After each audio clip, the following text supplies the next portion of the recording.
All right. Welcome back, everyone. This is Michael Sky, host of the Calling All Men Summit.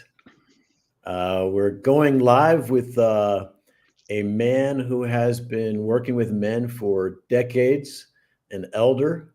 I will introduce him in just a moment. And I just want to welcome everyone wherever you're listening. And if you're listening on our guests' Facebook page, big welcome to you. We're going to be interviewing him and sharing his wisdom with thousands of men who are attending the Calling All Men Summit. Those of you who are watching, if you're not attending this free event happening all week, there are over 70 interviews with great men. 50 of them you can only get by going to our website, callingallmensummit.com. That's callingallmensummit.com. And if you're registered there, but you're not getting our live streams, and somehow you found this one, you want to come to, facebook.com/callingallmensummit, like the page or follow, and get notified when we go live, which we're going to be doing throughout the week. Eastern Time, U.S., mostly between 10 a.m. and 5 p.m. So, yes, all right. With me is my co-host and partner in crime, longtime, 5-year friend / enemy at times. No. I was thinking of the word and you said it. We've been co-traveling the world. We've visited many countries together. We've led workshops around the world. Stirred up trouble, hopefully inspired a few people, made a difference. And yes, so let me go ahead and introduce our special guest for the hour. Leonard Szymczak is an award-winning author of 7 books, TEDx speaker, psychotherapist, and life coach. For the past 40 years, he has worked both in Australia and America as an educator, writer, and therapist. He was director of the family therapy program in the Marriage and Family Center in Sydney, and later worked with the Family Institute at Northwest University. For the past 40 years, he has been in the forefront of men's healing, and his TEDx talk on fatherhood has been viewed over 110,000 times. He is co-author, along with Rick Broniek, who will be interviewing, I believe, tomorrow, of the Amazon best-selling book, Power Tools for Men, a blueprint for healthy masculinity. He lives in Dana Point, California, where he writes, speaks, and sees his clients. Leonard, welcome. And how'd I do with your last name there? Hey, you did a pretty good job for a Polish. Now, Rick Broniek's name is Rick Broniek. So Rick Broniek. He's Polish as well. So it's so good to have 2 Poles working on a book and 2 Poles working on men's work for many, many years. Good to be here. And we are speaking today with men from pole to pole as well. A little dad joke for you guys. I've just become a dad about 6 weeks ago, so I feel a license to double down on the dad jokes that I was already telling, by the way. Congratulations. Thank you, Leonard. Leonard, you're a dad as well, right? Yes, I'm a father of 2 children and 4 grandchildren. Wow, 2 children. Yeah, I've got 1 and Hans has none, so you have double both of us put together. Well, I want to say something. I mean, fatherhood is so dear to my heart, Michael, and that I learned a long time ago the amount of energy those first 6 years are crucial, and so put your golden energy into your child in those first 6 years, because that's the time where they learn about attachment styles in relationship. And so it's really crucial that as fathers, we start attaching to our children very early in life. So that sets it's a foundation for the rest of their life. So what you're doing, Michael, is crucial. And Leonard, if I remember from our chat before we did the interview, you also became a stay-at-home dad, correct?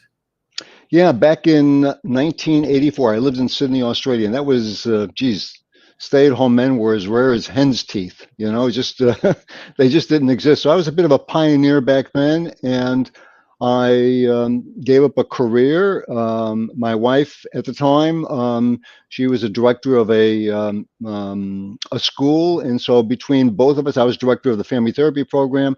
Between both of us, it was very difficult trying to raise two children, and I felt they were suffering because one person wasn't home looking after them. So I figured my Mary Lou looked after the children early on, and then when they got a little older, they were still in before kindergarten, I stayed at home to care for them. And it was probably one of the best decisions I made in my life. It was just the bonding that occurred early in life just lasts forever. Yeah, you said it was very rare as hen's teeth, to find stay-at-home dads who were primary caregivers of the kids. I don't know if you know this, Leonard, but in the backwoods of Belgium, where Hans is from, hens actually have teeth. No, I didn't know that.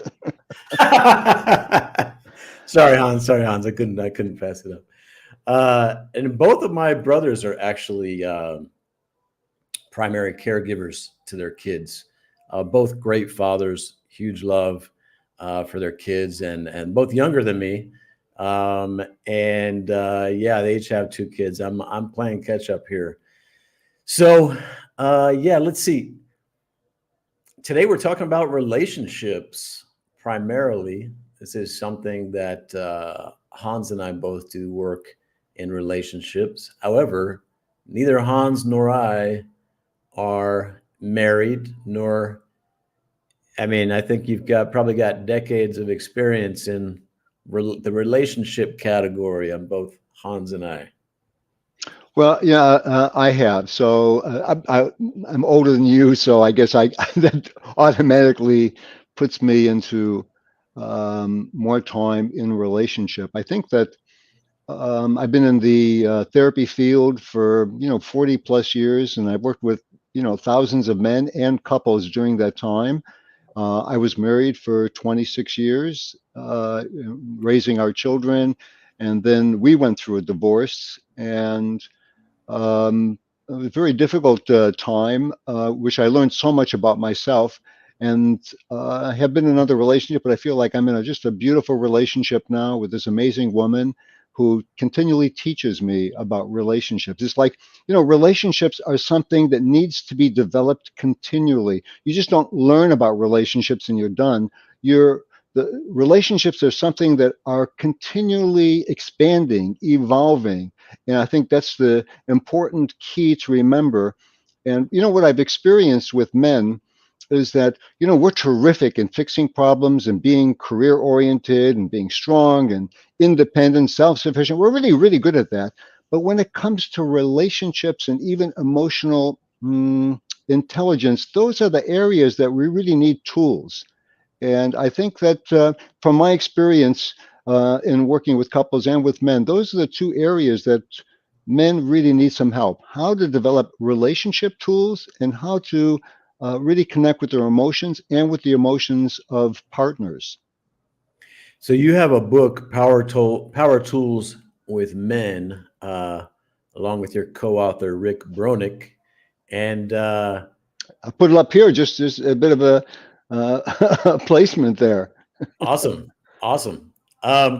Rick, and you have a whole chapter devoted on relationships and tools for men in relationships. And I'd be curious, maybe you have more than that, but I'd be curious what it is that you feel men today would benefit most from learning about relationship. Well, we have a classics model, and classics is an acronym for 8 characteristics for a healthy man: a connection, love, authenticity, spirituality, sexuality, intention, community, and sovereignty. And so the very first one is connection. And think of it this way: the disconnection is the problem in relationships. It's not a person. It's the pattern of disconnection.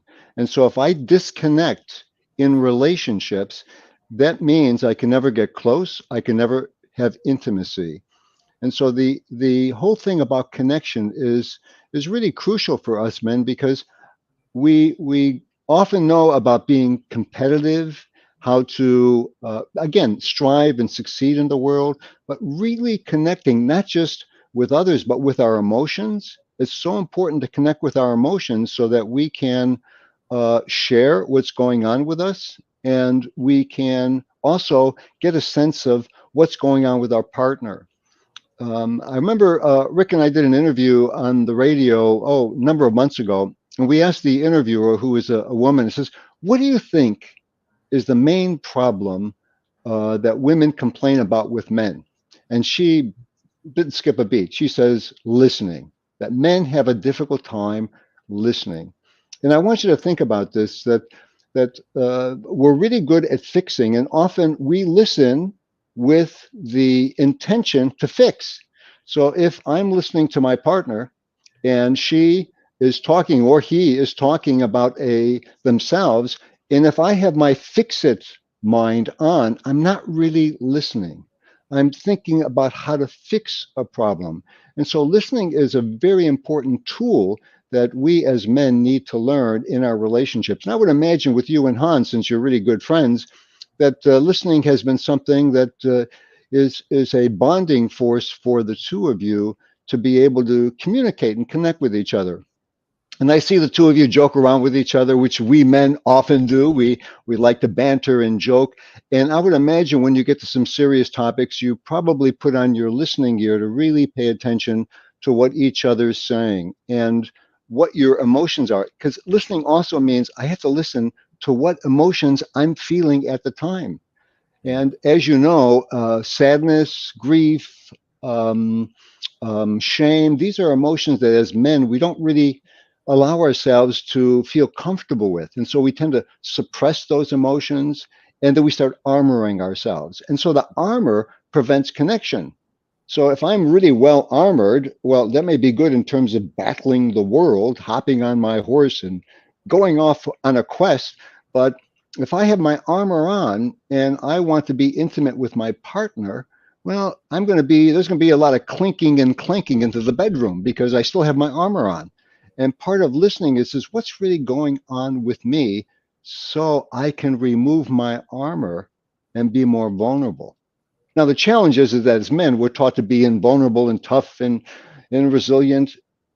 At the same time, we're also asked to be more vulnerable about how we feel and to share that with a partner. That is really pretty crucial in terms of a relationship. And if I relate with armor, meaning I'm defensive or I'm trying to fix problems or I'm attacking or blaming, well, I'm just going to get disconnected. I am not going to connect very intimately. And really, that's part of the relationship is how can I connect intimately with a partner? And really, as men, how can we connect as friendships in friendship? How can we connect as brothers? This is all part of being in a relationship. And then if we have children, how can we connect with our kids? How can we let them know that we're here for them? We love them. We believe in them. How can we connect with our children? So connection is so crucial in relationships. You mentioned listen to what we're feeling. What is that? I mean, how does a man do that? How does he listen to what he's feeling? And what difference does that make in the connection? Well, often I'll ask a guy, particularly in therapy, I'll say, well, how are you feeling? He says, good or bad. So, Yeah. okay, he's feeling good or bad, but that doesn't really tell me a lot about how he's really feeling. Yeah. And we've Well, been. it doesn't tell you what he's feeling. I mean, he's kind of giving you a qualitative analysis. That's true.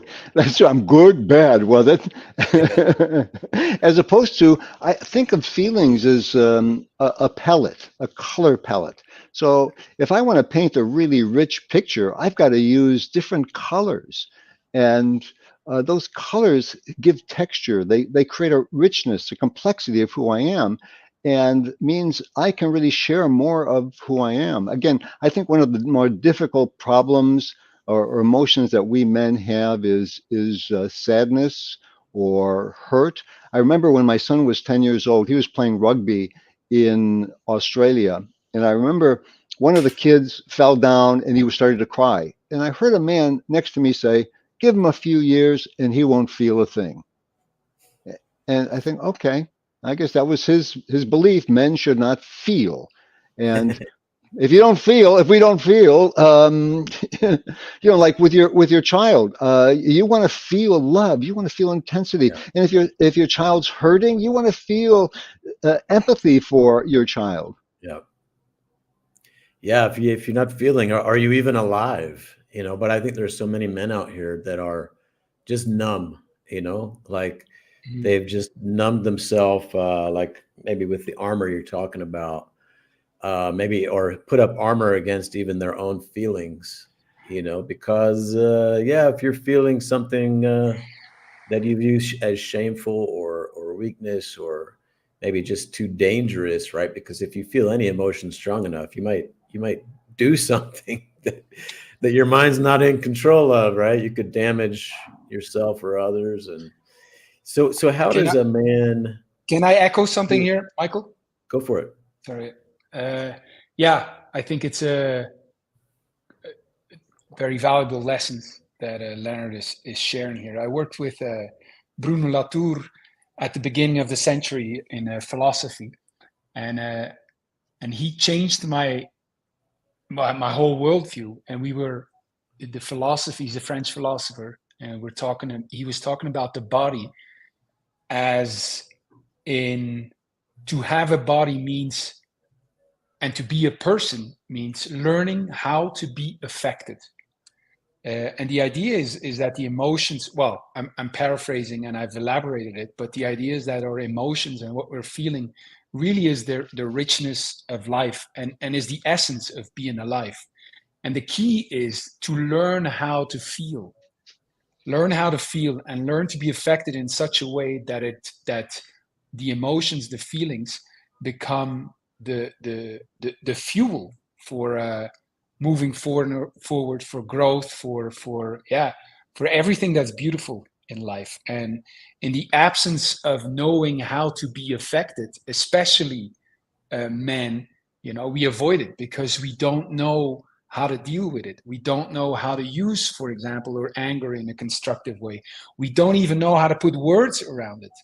And because we can't articulate it in that way, we're enslaved by them. And our only recourse, the only way we then deal with it is to avoid them, and get away from them. And yeah, learning to be affected is for me a great guideline in life that shows to me the power, the richness of all of my emotions, and the work I have to do in learning how to feel them, how to be affected by them, and how to use them, proactively in my going forward. Yeah, that's well said. It's so true. It brings to mind that brilliant poem, "A Guest House" by Rumi, and it goes something like this here. This being human is a guest house. Every morning, a new arrival, a joy, a depression, a meanness, some momentary awareness comes as an unexpected visitor. Welcome and entertain them all, even if they are a crowd of sorrows who violently sweep your house empty of its furniture. Still treat each guest honorably. He may be clearing you out for a new delight. The dark thoughts, the shame, the malice, meet them at the door laughing and invite them in. Be grateful for whoever comes because each has been sent as a guide from beyond.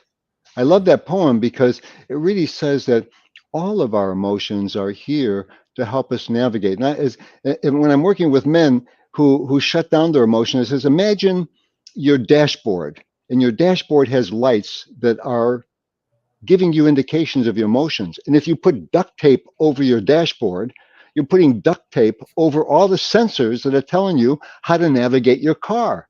And I think one of the challenges for us men is that we were taught young that some of the emotions, if we're really too sensitive emotionally, that we're going to be more perceived as a girl or gay. You know, if you're a girl or gay, oh my God. And so sensitivity was often equated negatively. And so we started suppressing our really sensitive, tender emotions. But when I look at my grandkids and I looked at my kids when they were young, and Michael, when you look at your child, you'll see, but you know, they feel everything. They express it. If they're in pain, they cry, they let you know. They're just so innocent and they just express it. And you know, Terry Real said that by the time boys are 6, we've really shut down a lot of our emotions, and that's when we get into the school system. We learn the culture of boyhood and what we should do. So, you know, I think the key is for us to keep being open to our emotions as we evolve. And you're going to be a great model, Michael, because you're going to, as you model emotions, do you have a son or a daughter? Daughter. Daughter. So your daughter is going to really benefit from your emotional expression. You know, they did some studies that when the firstborn is a daughter, the fathers learn more empathic skills. So you're going to be learning more empathy skills by having a daughter as a firstborn. My firstborn was a daughter as well. And so she taught me so much. Wow. So this is how little girls feel. I had to learn about what little girls feel. So boy, you're in for a really beautiful ride, Michael. Yeah, I was having a chuckle when you were talking about you know, how they feel and express everything. And you know, I've been waiting for her to like look at me and smile. You know, I'm smiling at her and I want her to smile back, you know. And it takes about 6 to 8 weeks for that to happen. But You usually know, the smiles came when she, you know, when she had like gas. And that was the best I could do for the first 6 weeks. But just the other day, she, you know, she looked back at me and she smiled back at me 3 times in a row. So it was really touching. Um, wow. yeah. And you know, I want to say, you know, as your daughter starts to grow, you're going to see mirror neurons. So our brain has these mirror neurons that, you know, as you look at your daughter and you smile, she'll smile back. She's going to mimic you. And I do that with my 3-year-old granddaughter, and I'll make a face and she'll make a face back at me. So in relationships, mirror neurons are going on all the time. And so if I'm loving and have a loving voice and connecting, well, my partner is going to have a greater tendency to do that. And if I'm really angry and pissed off, well, that energy is going to be conveyed, and the mirror neurons will start picking up this agitation and anger. And so couples can be off and running with anger and outbursts because they're mirroring each other. So the key is the power that we have, and with our emotional expression, with our mirror neurons, we can actually help set the tone of a relationship and how we set the tone of connection. Leonard, I have a question. Do you it seems like connection is a key or a key term in the way you look at things. When you talk about connection, what is that for you? Does it does it have a physical component? Is it a spiritual thing? What is connection? So, you know, if I looked at connection, there's probably a number of components in connection. Number one, the first one would be awareness. So I'm aware of my feelings, I'm aware of my senses, I'm aware of my body, and I'm also aware of my thoughts. So I tend to think of an overhanging fan with those 4 components. You know, our feelings, our thoughts, our senses, and our body sensations, whether I'm tense, my breathing, or whatever. So the first step of connection is getting connected with awareness. So I'm connecting with myself. And then, like right now, I'm connecting with the 2 of you. I'm looking at the 2 of you. I'm actually witnessing. So connection means I actually move out of my inner world and look into the outer world and use my senses. So right now I'm using my eyes and my ears to connect with you. And so I'm also going out, and I have to value what both of you have to say so I can connect with you because I'm taking it in. versus putting a wall of armor to say, well, what Hans and Michael have to say isn't that important. No, what A you have to wall of say. judgment. Yeah, yeah, our judgments. I have my filter, my screen of what I'm looking at. It's like I'm putting a judgment glasses, and I want to take those judgment glasses out and be curious. It's like the two of you are from different countries. I know you're in Nairobi, Michael, and you're in Belgium, Hans, and I'm in California. So to be curious, well, who are you? And the curiosity has a sense of, wow, I want to connect with you because I'm so curious. It's like I'm visiting another country. I want to be curious about what's there. So, and then the other thing is to be able to share what's going on the inside with you. So not only am I aware of myself, I'm aware of you, but then I can share whatever's going on with me with you, and you can share with me. And that starts building connection because the emotions are the glue that helps bond relationships. Now, Hans is actually in Colombia right now, but he's from Belgium. Ah, okay. And I'm not African. I'm actually American. I mean, that's a joke, but just in case you thought maybe. Yeah, I love the point that you're talking about. With my baby, I can lead the way through, connecting to my feelings. When I started traveling and I went to France, I had 5 years of French in school, but when I got there, and there were things that I know I'm saying this correct. I know they understand me like logically, but they all kind of, just turned up their noses to me, and it was a very difficult experience.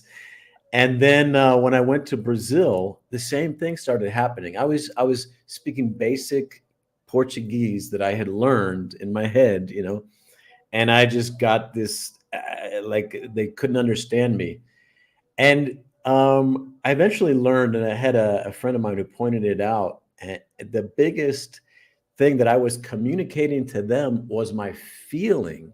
And I was a bit nervous. I was also kind of arrogant and aloof, self-protection, the way I had learned to be in the States, maybe even a little bit like aggressive in my energy. And I realized, wow, this is what I'm sharing with them. No wonder they're like, go away, American, And when I learned that, I started tuning into, okay, what do I feel that I can share, like my gratitude, my joy, or how something is beautiful, or, or my desire, something that's funny. Like, how can I connect what I'm feeling and then share that? And the response I got was miraculous. And I came so alive on that journey to stop trying to like communicate with my head and my words, and instead just be all about my heart and my feelings. And what happened was, it didn't matter if I was, butchering their language. They got me, like they got me on a like, and they felt like he's family, and doors open to me. And, and it was really a miraculous number of years when I was kind of really diving into that insight. And yeah, but I think it can be a difficult journey for a man. I mean, I was 40 at the time. So all my life, I had lived and survived in America with kind of the persona I had adopted to survive amongst other men. If we walk on the street and you're another man, I'm not going to smile at you first. If you smile first, maybe I'll smile at you, but I'm not going to make myself vulnerable in that way. But that changed all that, my travels and my connecting to what I was feeling and expressing that. How, in your experience, what can a man do? Maybe if you ask him what he's feeling, maybe he doesn't even know. I don't know. Good. I'm okay. Like, how does he even begin to know what he's feeling and touch it or put words on it? Yeah, it's a great question. Before I answer that, I just want to share with you that, my own quest, I was raised on the south side of Chicago. And my dad left the first time when I was 6. He left the second time when I was 9 years old. And so I learned how to shut down my emotions. I learned that to survive, especially on the south side of Chicago, be tough, build up my armor. Like you were describing. Let's just make this armor. So I was a wrestler in high school, and I had an older brother who used to fight all the time. And so there were a lot of emotions. A lot of the emotions that I felt, the hurt, the grief, the sadness, the shame, were translated into anger. And so my brother and I would be fighting. We had vicious fights. And because all those emotions that I wasn't able to express got channeled through anger. And as I got into therapy and became a therapist, I realized, wow, there was a lot of damage that occurred. There was a lot of trauma that I had never expressed.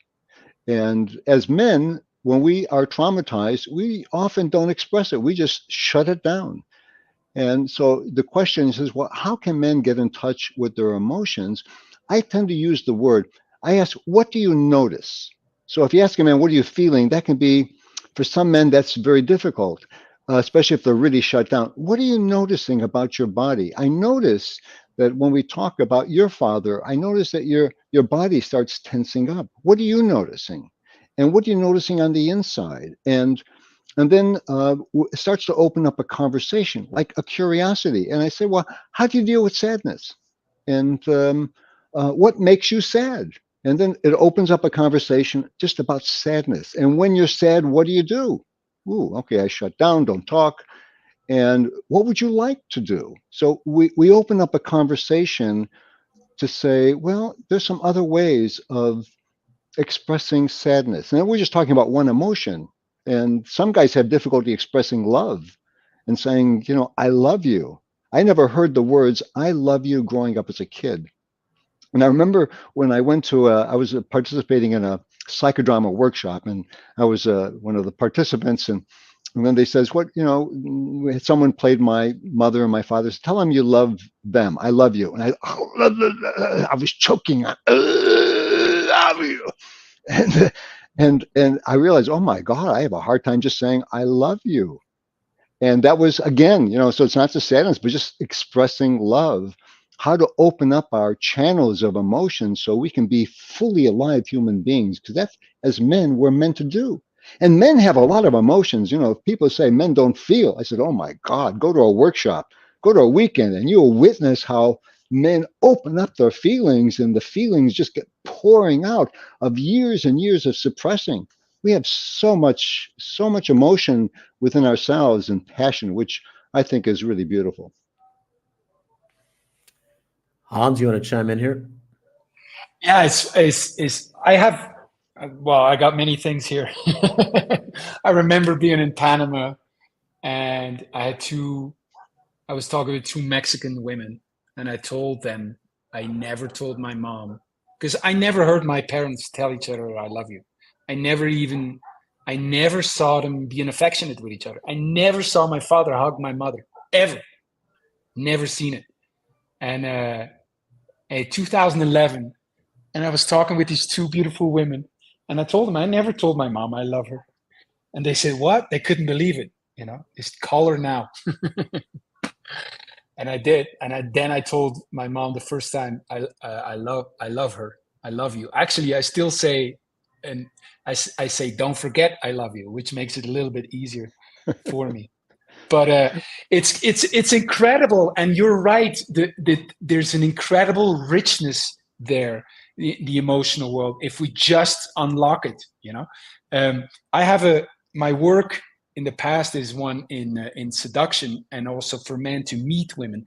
And the way I propose for men to meet women is a very simple 3-step method, which is: 1, notice what's going on with you, share that with her, and then leave, meaning leave that space there, but just do that. And as a build up to that, I introduce them to what I call the noticing game, which is 2 people just sit with each other for 5 minutes or whatever time, and they only say, I notice. One goes and says, I notice that. The other says, when you say that, I notice that. And that in itself is just shocking how hard that is, and how just that question, what are you noticing, could completely, like, it's like a detonator, it could completely open up, it's not Pandora's box, but an incredible a container of emotions and possibilities. What do you notice?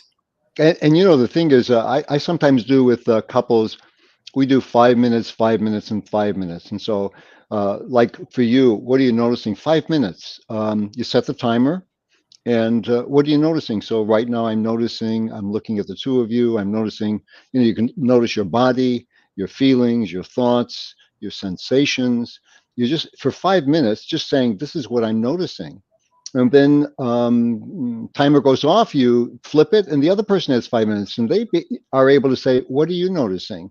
And that goes on for 5 minutes. And then after 5 minutes, then what are we noticing? So I learned this from a woman, Patricia Albert, who wrote Evolutionary Collective. And for 5 minutes, then we would ping pong back and forth. What we're noticing is some awkwardness. We're noticing some excitement. We're noticing silence. And what a beautiful way of bonding. So Hans, I really love that. What you're saying is just noticing opens up space to be fully present with what is, without all kinds of stories you want to tell about yourselves, but you're just noticing what's present right now. I was in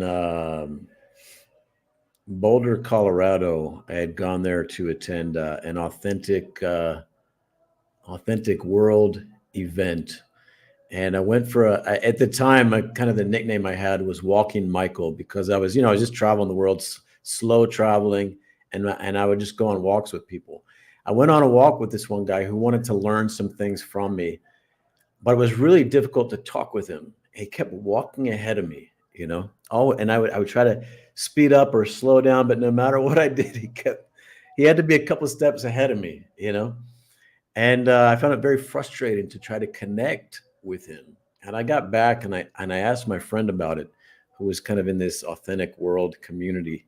And he said, what I would have said is to the guy is, I notice you keep walking ahead of me. Do you notice that too? Like such a gentle way to draw attention to it. And I was like, wow, that's, like what could have that opened up? Yeah, because, you came, Michael, with a sense of curiosity. If you come with judgment, ooh, what's wrong with you? Why aren't you walking with me? But I notice you're walking ahead of me. Are you noticing that? I mean, there's this curiosity that invites another person into your life, which it's kind of miraculous when you bring that curiosity into a relationship.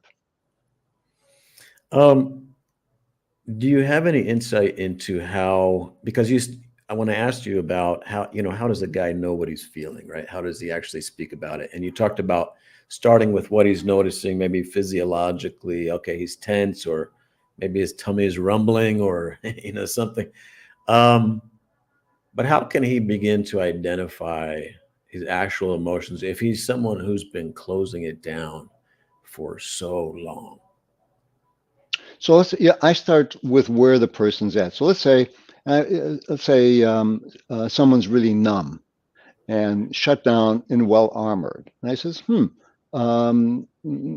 tell me what you're experiencing right now. And he may say, nothing. I don't feel anything. Okay, let's just kind of hang in with nothing. So where is nothing housed in your body? How do you house nothing? I just want you to just become aware of your body, and I feel nothing. Okay, well, what does nothing feel like? And then slowly, it's like an onion. You're slowly moving in, and if you can go in, there will be usually a pain point. Usually guys can identify, well, I feel pain on my heart or on my chest. Okay, let's go in there. And then let's give it a color. Let's give it a shape. Let's give it a texture. And so we start really giving it some life.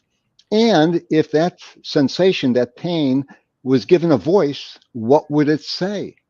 And so he starts to open up. Oh, wow. Oh, Jesus, pain in my heart. I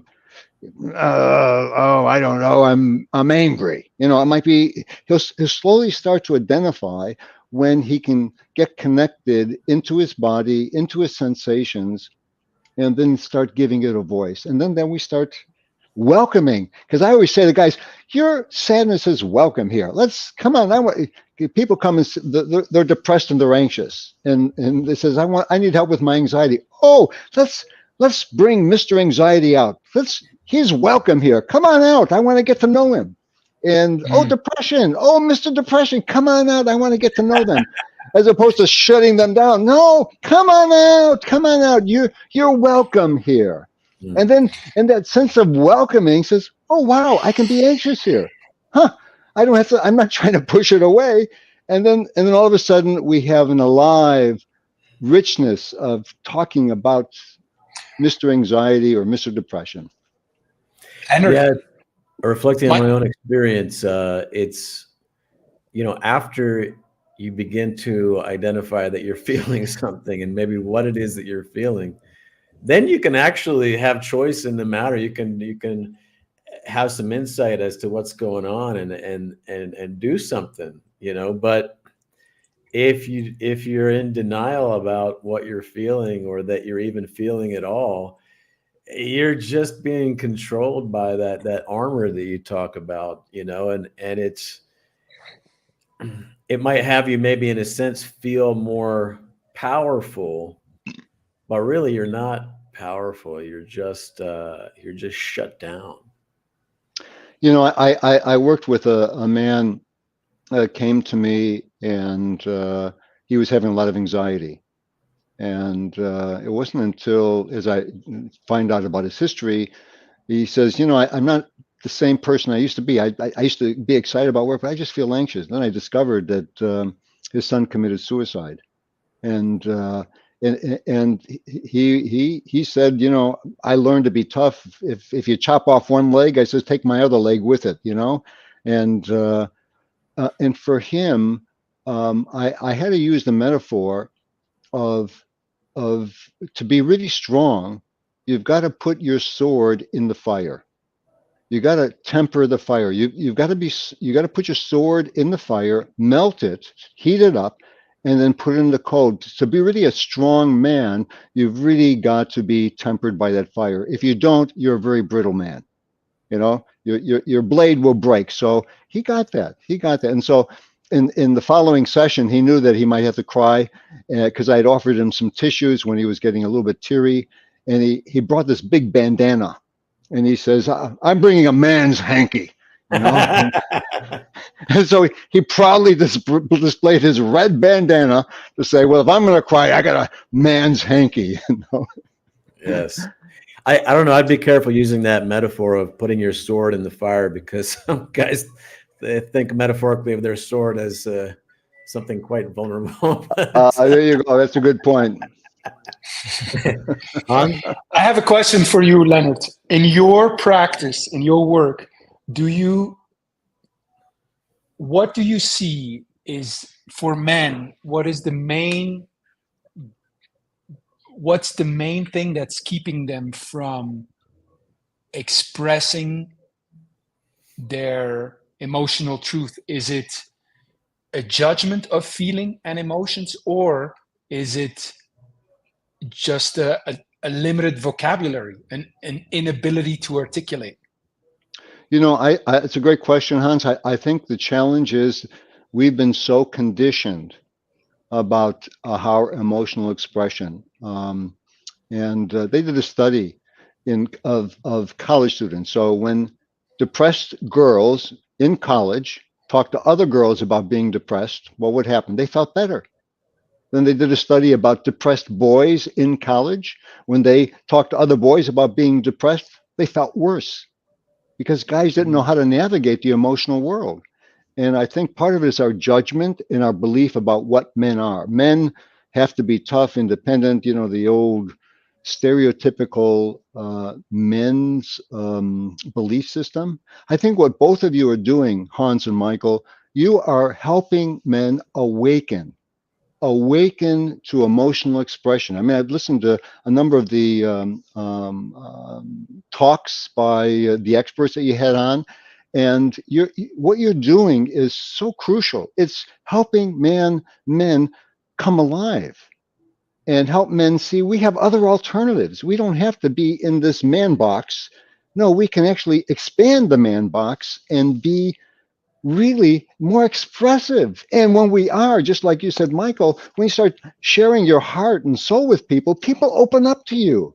They want to be around you. They want to welcome you. And so I'm going to just encourage the two of you, keep doing what you're doing, because this is crucial work. This is going to change the world. I love What that if? definition. What if? I like the terminology of awaken. In the perfume industry, someone becomes, they say, a nose by, and they have a tool called maleta odeur. It's a tool they use to train someone to become a nose. And what happens with that is, in the beginning, someone cannot discern many differences. They can say, oh, this is fetid, or this is sweet, but that's about it. And as they use this toolbox, this maleta odeur, people awaken to a whole new world that you could say was there all the time, but would not have been discovered without the tool, the maleta odeur. And so they become, at least odorifically, I don't know the word, much richer. They inhabit a new world now. They can smell things that they couldn't smell before. And so it's a kind of an awakening as well. But they use, therefore, a toolbox, it's a maleta odeur. And yes, sometimes I use the wheel of emotions, and because I've seen, for me also, just to see those words, to see the words helps me articulate what I'm feeling also. That's a better word, And so because of that toolbox, the world becomes richer. It's like it's part and parcel, that toolbox of that new world that you inhabit after you've seen it. That's great. Like Rick Bronick and I, when we did when we were writing our book, we came up with power tools for men, because as men, we like tools. We like going to hardware stores. We like having tools, and to relate, you just don't want a hammer, but we want power tools to awaken, and we can be trained. I think that's the one thing beautiful about us men. We love learning. We like training. We go to golf lessons. We go to karate lessons. We love to learn. And so if we see, well, emotional intelligence is something we can learn. We can learn about our emotions. We can learn about our senses. Wow, it just makes us more alive as human beings. And the thing is, we have greater sensors.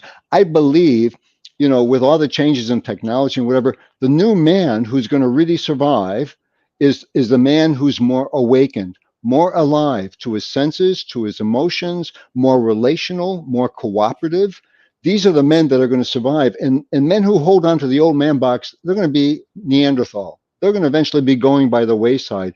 So those of us who really are committed to learn, to grow, to expand, to be relational, we're the ones who's going to really be making the changes in the world. Beautiful. Yeah. Leonard, why don't you hold up your book again one more time? Sure, I will. Yeah. I just want to do a shout out to my buddy, my co-author, Rick Bronick. I love Rick. Rick and I have become really dear friends.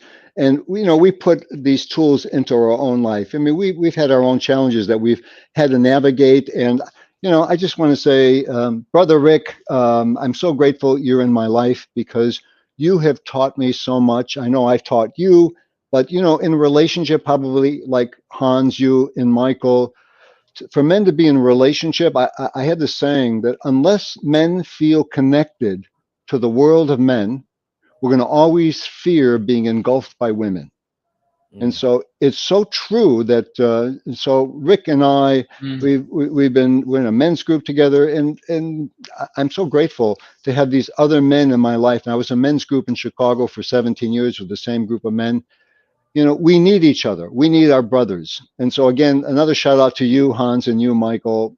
What you're doing is gold. Yeah, likewise. What you're pointing out. You guys are doing. Rick says, "I love you too, Leonard." We'll talk to Rick tomorrow morning Eastern time, I believe tomorrow. Actually, I believe it's tomorrow noon Eastern time. I hope I'm getting that. Let's see. I thought he was talking at, if I can noon recall, Eastern. noon. Noon Okay, Eastern. yeah, noon Eastern. I will check it. I just checked it. Yes, and Rick, you're going to come back and join us for those who choose to own Calling All Men, the full library. You also get a bunch of video trainings by many of the mentors, many of the 70 mentors in our summit here. Rick, I'm sorry, Leonard, you are one of them. Rick is as well. And we're going to do those live next week. So the owners of Calling All Men, you can join us live on a group Zoom call. You can interact with Leonard. We can do an interactive training and learning together. We talk about training. Let's do a training together. We're going to do a bunch of live trainings next week with some different great men. So we invite everyone to join us. And again, if you're watching this and you haven't put your name and email in on callingallmensummit.com, go there now and participate fully. It is free, but you do have the choice to own the whole library and join our group and get the additional trainings. We'd love to see you in there. We'd love to interact with you. Waking up together. And unless Hans has one more thing, I would like to leave Leonard with the last message to men here. Well, thank you. Yeah, and I just want to say I purchased your package because I wanted to have all the interviews and the transcripts and just to have just lots of information. And I guess the word to leave with your audience is that men's work is about us really being committed to be men of integrity, to do no harm, to really make this world a better place, and to have a mission of service. I know Rick's going to be talking about mission tomorrow as well. So if we have a mission to really make this world a better place, and all of us are men working together, we'll be able to get there. But we can't do it alone anymore. We cannot do this alone. We have to do it with a band of brothers. And thank you again, Hans and Michael. I really appreciate all the work you've done. Yeah, thank you so much, Leonard. This has been rich and something that would be great for men to watch before they join us in the training if they haven't watched us. Watch this live. Want to let everyone know that at 2 p.m. Eastern, so coming up at the top of the hour, we're talking with Gabriel Kazan. I'm not sure. That might be another Polish name. I don't know. I don't quite know how to say it. Om Rupani is not with us today. He had a power outage where he is, can't connect to the internet, but he'll be with us later on in the week. And again, we'll be talking with Rick Bronick, Leonard's partner in crime, co-author of Power Tools for Men, noon tomorrow. That's on Friday, when the theme is divorced dads, divorce. We're also going to be talking about some heavy themes, suicide, some of the trials that men go through in life. So everyone is welcome. Thank you again, Leonard, for joining us and supporting what we're doing. I invite everyone watching, tag a brother or forward this live stream video with Leonard to a man in your life that you care about. Invite him into this conversation. So hit that share button or tag him in the comments, and let's give him a big welcome. Thank you. Right. And if you wanted to connect, you can always go to powertoolsformen.org. Powertoolsformen.org, and you see a lot of videos and whatever that Rick and I have put on there too. Awesome. Powertoolsformen.org. Thank you, Leonard. Thank you, Hans. We'll be back in less than an hour. Cheers.